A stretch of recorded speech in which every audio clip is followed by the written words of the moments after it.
Hi and welcome, it's Zoisa, and I'm really pleased to be interviewing Laura. And how did I get to meet Laura? Well, I first met her colleague Claire at a Woman on Fire event, and we learned all about hormones. And then almost about a year ago, I went and did a hormone talk, and Laura was there. And I was just like, I need me some more information. And I've just been on an amazing journey learning more about the body, Touch for Health, and I'm currently on their Kinesiology practitioner's course. And there's so much going around at the moment with the immune system, and that's a real speciality of Laura's. And I thought, what a fantastic opportunity to get together and give people some knowledge and things that they haven't heard of and don't know. So I'm going to tell you a little bit about herself. Hi Zoisa. Oh, it's a joy to be doing this. So my background, how I got into this, it's a similar story that most people have who get into the alternative health world. I got sick myself and went down the medical route and couldn't find the answers that I was looking for. So I hit my teens. I had constant infections. I had constant tonsillitis. And going down the medical route, the GPs would recommend antibiotics on top of antibiotics. And so through my teenage years, and now I understand it so much better, it's such a crucial time of development. It's when your hormone system as a woman is really developing. And I was eating terribly. I was a vegetarian, so I had a real nutrition lack when it came to vitamins and minerals and protein. And now that I understand that better, I was a bit of a dairy fiend. So there was a lot of dairy in my diet. There was a lot of wheat in my diet, the standard typical Western diet. And so then I was on all these antibiotics and I was feeling sicker and sicker. My anxiety was going up. I was feeling more stressed as my hormones were getting more imbalanced.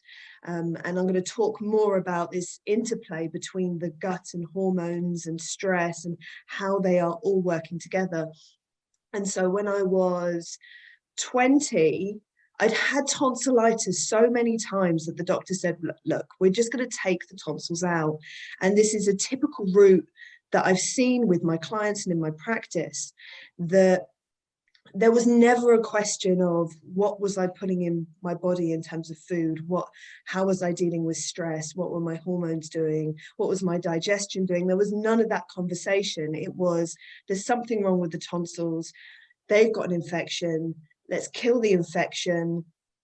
And then when that didn't work, let's remove the tonsils. And so when I was 20, I had my tonsils removed, and I woke up from the surgery with psoriasis, which is an autoimmune condition. And so back to the doctors I went, and they said, oh, that's quite common, that when you have your tonsils removed, then it triggers a skin autoimmune condition. And here is some cream, here is a steroid cream to be able to treat your psoriasis. And at that time, I felt like I was just hitting brick walls, that I wasn't getting better. I was actually feeling worse, that it wasn't actually solving the problem.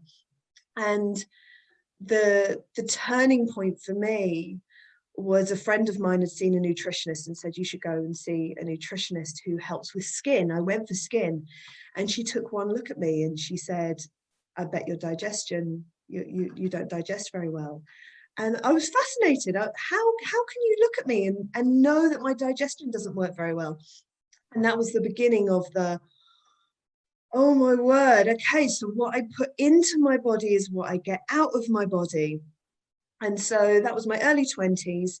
And I became a bit of a course junkie. I studied nutrition, I studied yoga and movement, I studied kinesiology, I studied theta, I studied anatomy and physiology, I studied counseling. I just wanted to know more about myself, about how my body worked. And what I'm so interested in as a practitioner is that it's like a puzzle. The body is like a puzzle. And there are all these different pieces. And what fascinates me is bringing these pieces together is to understand the relationship of what happens when these pieces fit together. And that's the consistent rabbit hole that I continue to go down with the research that I do. And so 10 years later, I was 30 and I was stressed, living in London. I was in a marriage that wasn't working. My psoriasis had gone crazy. I'd been doing all this training, and I had this light bulb. I don't want anything that I have in my life. And I talk about it being an etch-a-sketch moment. And I quit it all. I quit my job, I quit my marriage, I quit London, I quit everything. And I started again, and I opened my clinic. It's been 10 years now that I've been in clinic. And my initial purpose was to have a successful clinic. And I wanted to help people. I wanted to spread this message about what is happening in the body and how we can look after each other, how we can look after ourselves. And on that journey, I began teaching, and I taught kinesiology. I taught the foundation kinesiology. And then through the work in our clinic, I've got my business partner who you've also interviewed. And our heads together, she's got a real hormone, chronic fatigue perspective, and I've got this real anxiety, autoimmune perspective, and we just brought these ideas together, and we've developed a practitioner training course on our major subjects, so immune system, blood sugars, hormones, stress, digestion, emotion, all the big stuff that we see in the clinic. And that course launched a year ago. So we're, it's my absolute bliss. I absolutely love it. So thank you very much. That was fascinating. It's as I started and learned more about the immune system and just health when something goes wrong with your own body. And it's interesting how, in terms of the immune health, you spoke about it, you know, when you were younger, and actually how we live our lives and what we do, we don't tend to think about it when we're young, kind of like, and kids. But it does have an impact on how our immune system is on later life. Is your immune system kind of age or gender dependent? How much, well, and also what is the immune system? Because that word is bandied about a lot, but it's like, what do we really know? And is there a succinct way that you can help people understand just what it is? Such a big question, but it's such an amazing question, because the way that our immune system is it's such a mirror to our external environment and our internal environment. And we have a number of organs in our body that are part of the immune system, tonsils being one of them. We've also got the spleen, the thymus, and these organs in the body, to give you an overview, our immune system is constantly trying to get us into balance. That's what it's looking for. And you said that you really like the metaphors, and I've been developing one at the moment, that our immune system is a bit like a gardener. And our bodies, and particularly our digestion, there is such an important connection between the immune system and the digestion, that if we see the garden as our gut microbiome, and the immune system is the gardener that is attending the garden, making sure that there are no weeds growing, that there is a balance. And we know from gardening that we need to have a soil that is rich, that is diverse, that is full of worms, that is full of bugs. We are not these sterile human beings that are victim to these attackers, which is so much what the press represent. Viruses, bacteria, that they're out to get us. The purpose of bacteria and viruses, they're out to destroy us. They're the enemy. And I really want to offer a reframe on this, that there are 3 times more bacteria and viruses in our bodies compared to human cells. I mean, we're more bacteria and virus than we are human. And so when we start to understand that we're made up of this, and that for our garden to be lush, to be full of flowers and to be abundant and to be full of vegetables, and we need to have this balance in the microbiome. And there is about 70% of our immune system. Yes, we have these glands in our bodies, we have these organs in our bodies that are responsible for the immune system, but about 70% of the immune system is housed in the gut. And so we have these two sides of the immune system. We have the innate, which is what we're born with. And the innate is the fast responders. It is when there is an imbalance, when there is a bacterial overgrowth, when there is a virus that is triggered in the system. It is the innate that send out the soldiers to go and deal with it. Send out the gardeners. I much prefer my garden analogy than an army analogy. And then as we get older, our adaptive immune system comes on board. And this is like, it's where the learning comes from. Our bodies are so incredible. They start to learn, they get this map of, okay, there's bacteria, there's viruses, there's pathogens, there's fungi, this is the world, the environment that I live in. And what do I need to do? What do I need to learn to keep the environment in balance? How do I keep the human being healthy? And yes, age is important when you look at the immune system. So part of the immune system is the thymus. And the thymus is here in our chest. And it is an organ that is biggest when we're young. And I think it starts to decrease in size when we get into our 20s. And the thymus is a bit like a school.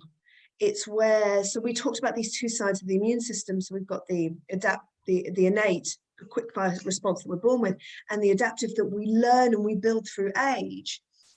The adaptive immune system produces something called,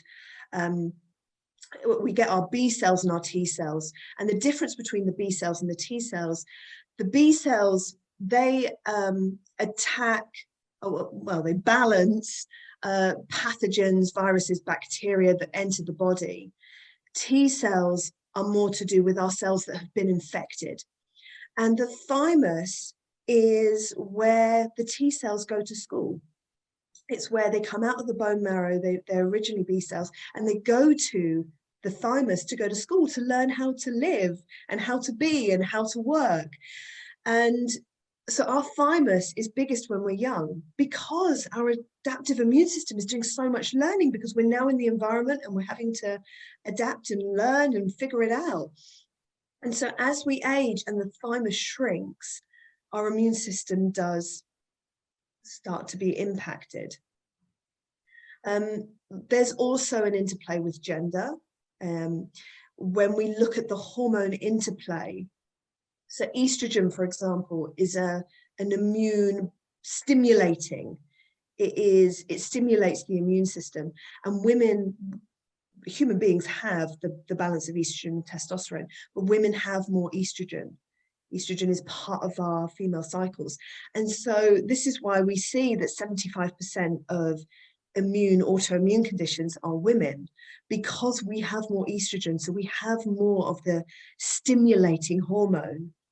And that's what autoimmune is. It's one of the things that drives me crazy, is that you see lots of blogs and lots of news reports that say we need to boost our immune system. If you have an autoimmune condition, you don't want to be boosting your immune system, because your immune system is already on red alert and doing this. You kind of want to be calming it.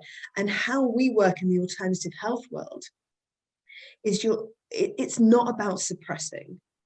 And that is very much the medical model. When something is running too high, how do we suppress it? So if you have an autoimmune condition, you need to look at immune suppressants. We look at how do we balance it? We're looking at the garden's out of balance. There is an overgrowth, and we need to get the gardener involved, because when there's an autoimmune condition in the body, the gardener's panicking.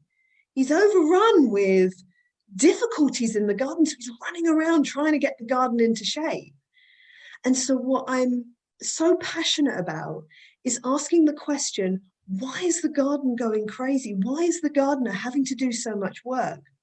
Rather than the medical model, which looks at the, let's suppress the gardener, let's knock him over the head and get him to pass out. I'm interested in, how do we support the gardener? He's telling us that there's something wrong. So yes, men, they have more testosterone. Testosterone is naturally an immune calmer. So this is why we're seeing with COVID, for example, there is more men who are struggling with COVID than women, because women have more of estrogen, which is more of an immune stimulator. So we've got stronger immune systems from that regard, and men have that immune suppressant. So they don't have as many autoimmune conditions, but are affected more when it comes to infections or pandemics, for example.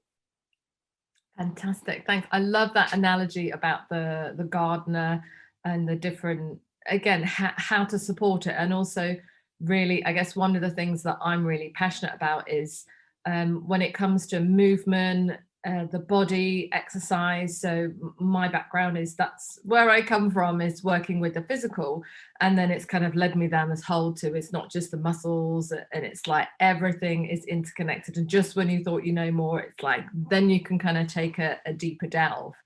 And one of the things that I find fascinating and definitely agree with is that whole hormone interplay.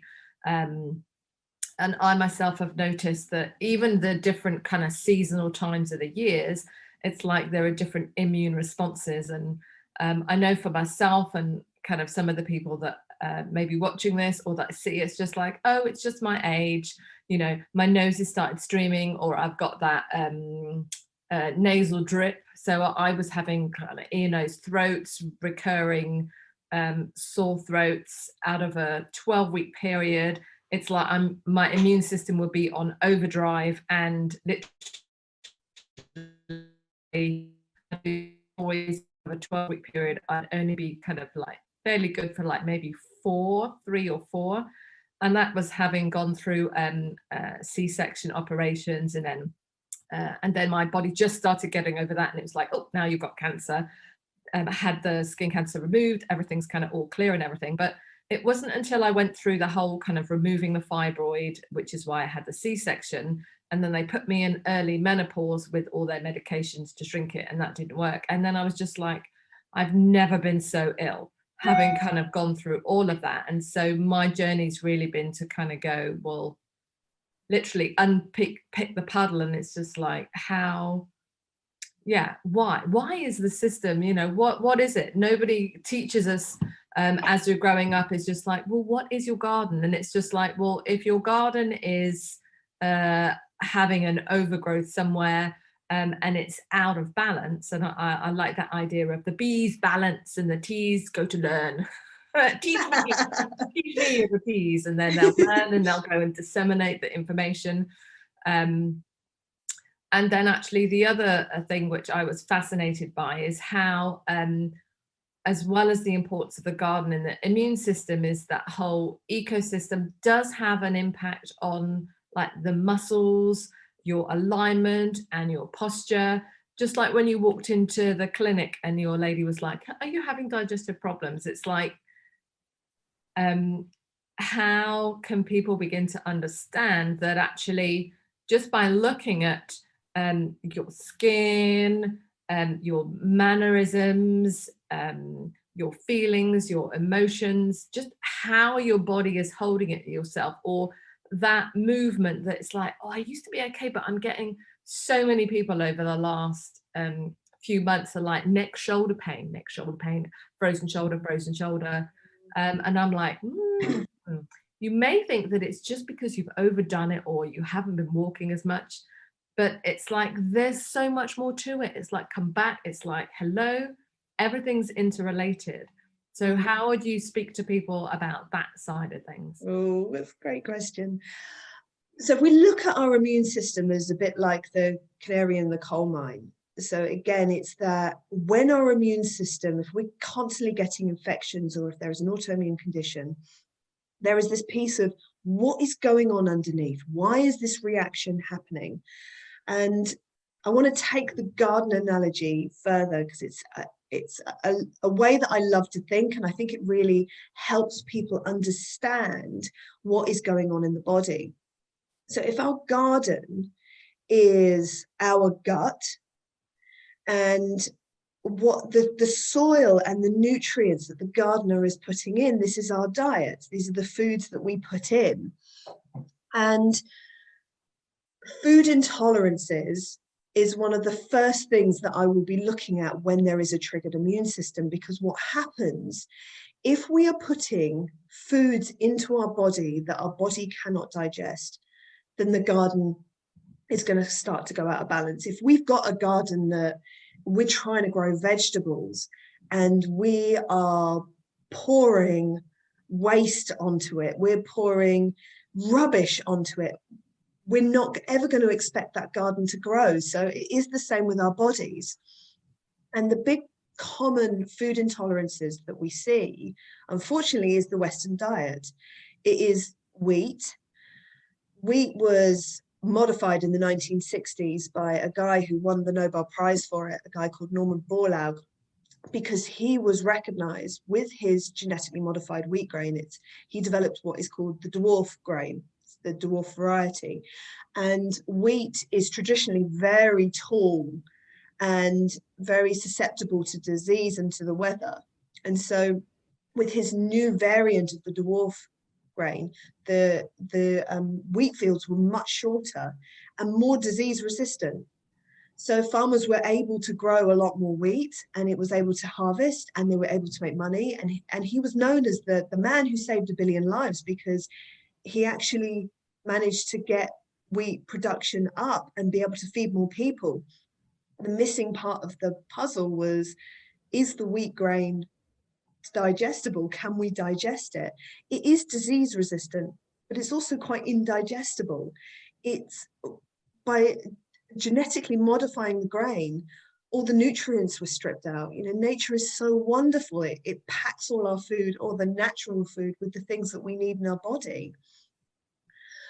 But this new genetically modified variety of wheat doesn't have that. It's missing the B vitamins, the magnesium, the zinc, the things that really support our bodies. Also, the difficulty that we've got with grains is the pesticides that are sprayed on. It's the glyphosate that's sprayed on our food and our particularly grains these days.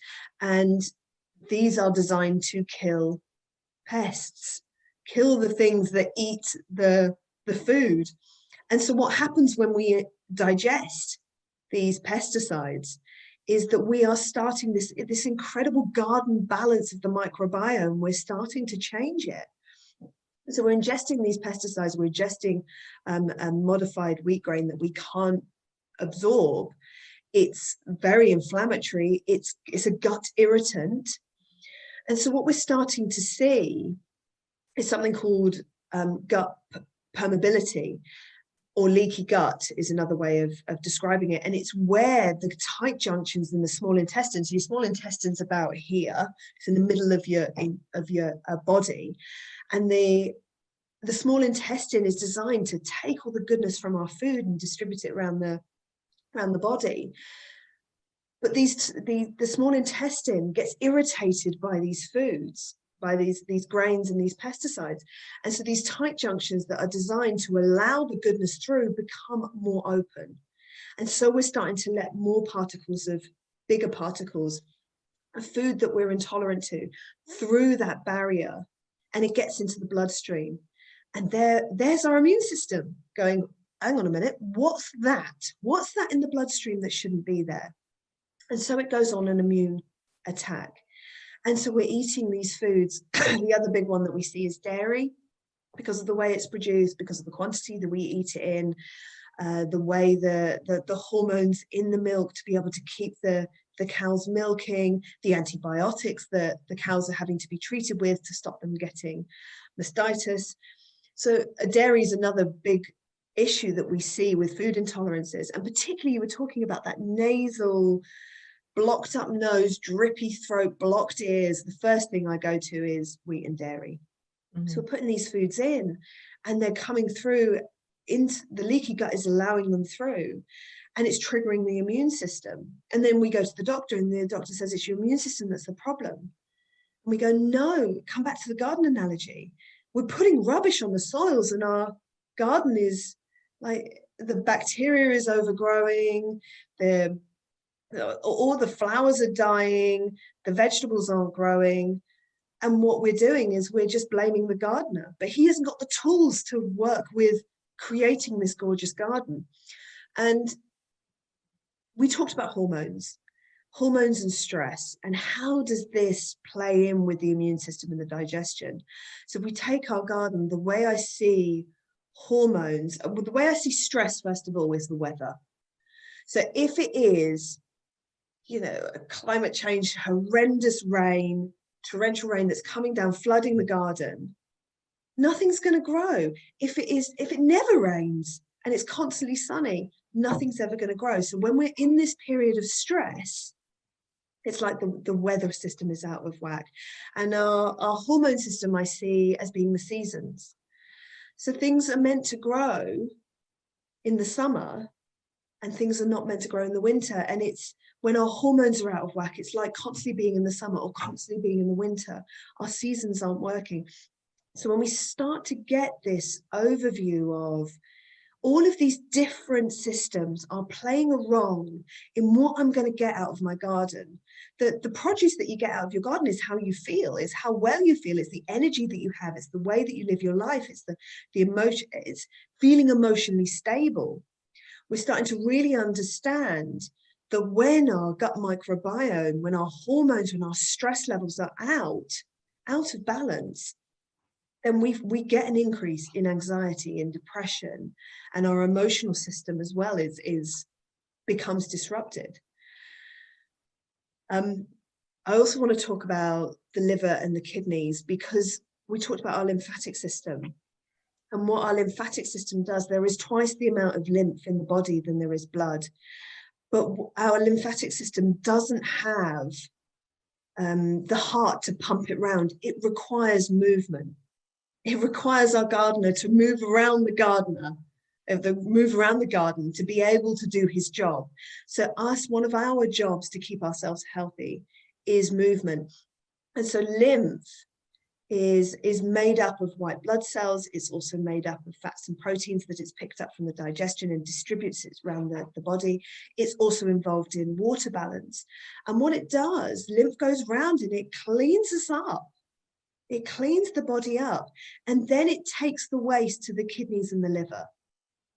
And so if we're not drinking enough water and we've got dehydrated kidneys, then we're really going to struggle to clear the toxins in our body. The more toxins we have, the iller we feel.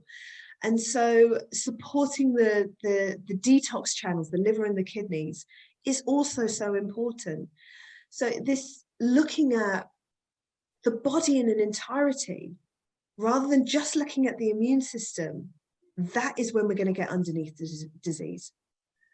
And I like that when you were talking about the lymph, and actually movement is needed to do the lymph. And actually, if the gardener's overwhelmed, if the immune system is overwhelmed, because there is so much toxicity in the body, and I think one of the ways that I like to think about it all is that actually that toxicity, or that it's just an extra stressor, and it could be the food, it could be that it's emotional, it could be that it's physical. So the different realms and different areas that excess can come into the body. And it's not that excess is bad or wrong. It's like, well, the body can only cope with excess for so long. And so the whole point of like the gardener and that whole ecosystem is, there is an ebb and a flow, and his job is to kind of just keep everything, like you say, imbalanced. And then sometimes it's going to be slightly different,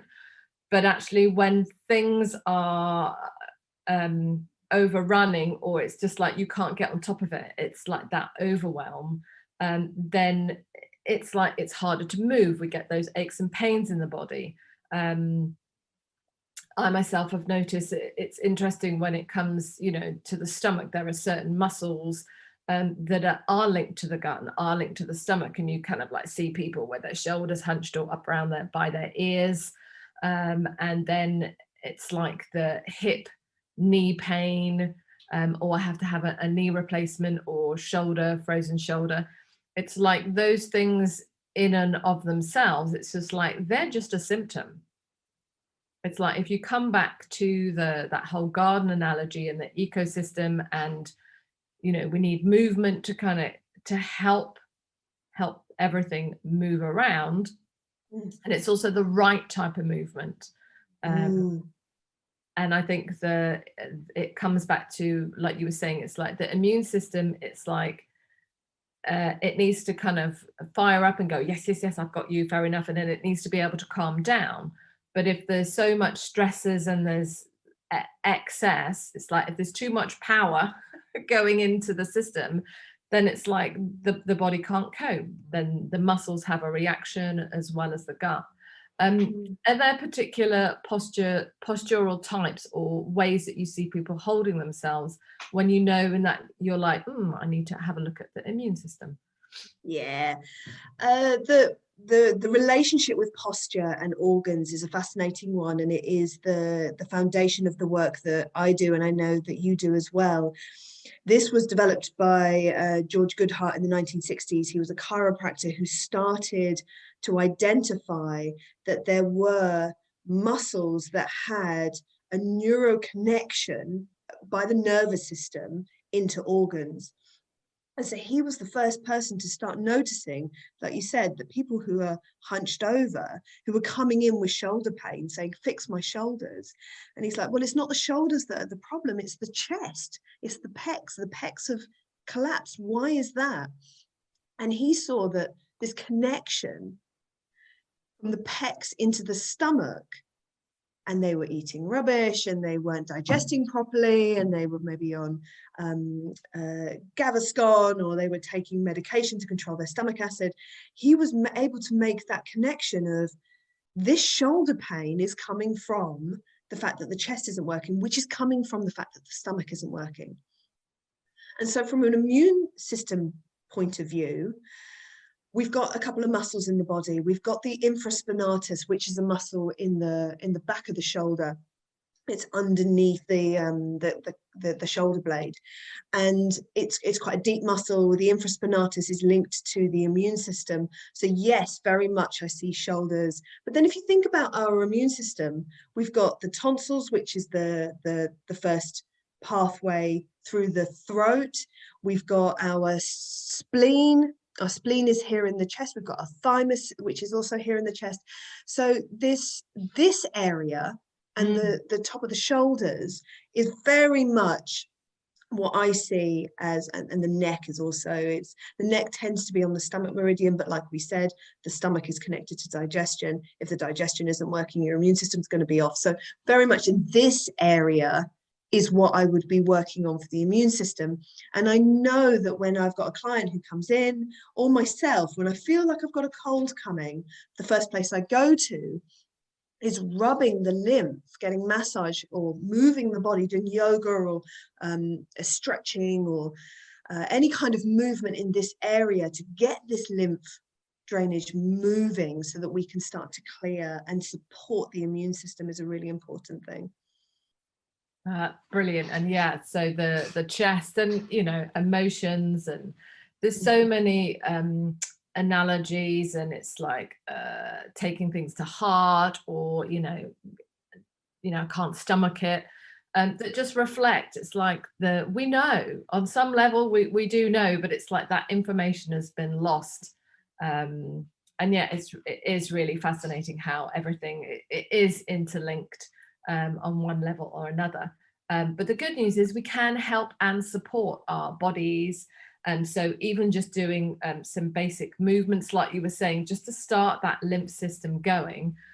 What are some of the other things that can be done? And also some of the things that you hear, there's so much news and information out there. It's like, how do you drill down and go, okay, here we go. These are the basics, cover these bases. That thing that you've heard, that you've always been told that you're doing, that when you think you're helping yourself, you're not really. Oh, that's a good one. Oh, one of my favorites. I don't know if you had this as a girl, drinking Lucozade when you get ill. It was just part of the, I don't know if people still do that, is when you get ill, it's the what I need is a great big lump of sugar. It is the last thing you need when you're ill. So sugar absolutely depletes the immune system. So the big food intolerances I look at is the wheat, the dairy, the sugar, and then we've got the glyphosate, which is the non-organic sprayed grains and fruit and vegetables. So if you can choose organic, that can really help, particularly if you've got digestive issues. I would be looking at, so the big supplements for the immune system. I often get asked about curcumin and turmeric. And it can be something, it's an anti-inflammatory as a herb, and it can be something that we use, but I'm always interested in, rather than just dealing with the inflammation by taking a supplement, I'm interested in why the inflammation is there in the first place. So absolutely, with the immune system, I'm looking at the digestion. There's a massive interconnection between the immune system and the liver. The liver is the most amazing organ. It does about 300 jobs in the body. It is responsible for fat digestion. It's responsible for detoxing the body. When the lymphatic system has done its job, it's responsible for taking those toxins and then putting them into the bowels or into the urinary system to be able to get cleared. And so when we are toxic, when we are eating a lot of junk food, when we're eating a lot of sugar, we're eating a lot of rubbish, our liver really, really struggles. And when we look at the liver's also responsible, it gets involved in hormone balancing. It does so many jobs, poor old liver. And so when we go through this is what I noticed when I was going through my teens, because I was going through such a hormonal change. My immune system and my liver were totally overwhelmed because I was having to deal with puberty as well as dealing with all the toxins. So a big target audience that we tend to see in our clinics is menopausal women, because they're going through a massive hormonal change. It's also pregnant women or women who have just given birth. They've gone through such a huge hormonal change that they tend to find the victim of that hormonal change is the immune system. So the supplements that I do like to work with for the immune system, vitamin D actually is an important one. And we get vitamin D through the sun, which is unfortunate for us in the UK, because through the winter, this is why we see colds and viruses are worse in the winter, because we're locked up indoors, sat on each other's germs, and also we're not getting the vitamin D that we need. So we get it through the sun, we get it through our food, and we get it through our skin. And vitamin D is a fat soluble vitamin, and it requires good digestion. It requires a healthy microbiome. It requires a healthy liver to be able to process it. So yes, taking a vitamin D, absolutely, I'm all for it in the winter. But if your gut microbiome, if your garden's all over the place and your liver's overwhelmed, then I'd be looking at that first. You've got to clear the toxins out first. You've got to clear the food intolerances out. You've got to put the good stuff in. This is what I'm always saying to my clients, is you've got to put good organic vegetables in, grass-fed, quality meat, protein, fish. Fish is rich in omega-3, which is an anti-inflammatory, and it's an essential fatty acid, so we need it for good health. Drinking plenty of water, because our kidneys are responsible for detoxing and clearing our toxins. So getting these things in place first, I would want to get someone on a really healthy diet and cutting out the toxins. And then, yes, let's supplement with a vitamin D. Vitamin C is great. The great thing about vitamin C is that it supports the adrenals. So if you're under a lot of stress, it can do a dual role. It can support you with your immune system, and it can also support you with the stress. So vitamin C can be another one. Zinc. Oh, I love zinc. I love zinc. One of the roles of zinc, so we talk about the cells, the white blood cells, our immune cells. We talked about the T and the B cells. The B cells are dealing with the infection, and the T cells are dealing with the infected cells. Zinc and vitamin D help produce T cells. So if we want a stronger immune system, and this is the heartbreaking thing, is that we used to have decent levels of zinc in our food and in our soils, but unfortunately we're losing it. So supplementing with a zinc can also be a really important thing for the immune system. That's amazing and fantastic. So, so much information. I love it. But it's brilliant that at least people know, okay, here we go. There's a starting point that is hope. And I'd just like to amazing.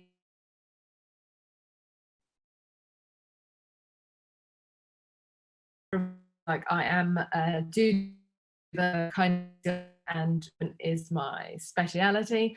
So if you want to know more about, you know, how can I my body moving and also what is right for me, so it's very much the way that I work with the body is kind of like, what is it that you need? Because I can do like a general, but actually it's like, well, why is this happening, and what route around the garden do we need to take for you? And I know Laura is based in Havant, so I will be putting your details up underneath the screen. So if you want to kind of contact Laura, or if you have more information about immune stuff, then they can contact you yourself. Or if you want to kind of know more about the hormones and speak to your colleague Claire, then again, that information will be sent to, I'll put that on the screen. Is there anything else you'd like to say in closing, Laura?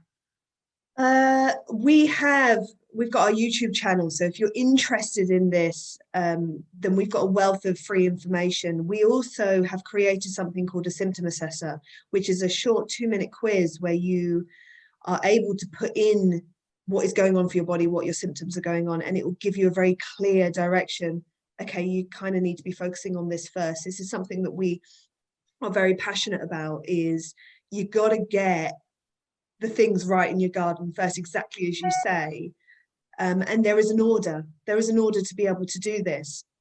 That liver cleansing, if you're putting lots of toxic food in your body, doing liver cleansing first is not going to help. You're just going to overwhelm the body. So we need to get our ducks in a row. So we've got the free symptom assessor, which is on our website, which is balancedwellness.co.uk.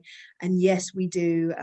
We've got lots of training lectures and talks, and also training courses, which is on functionalkinesiology.co.uk.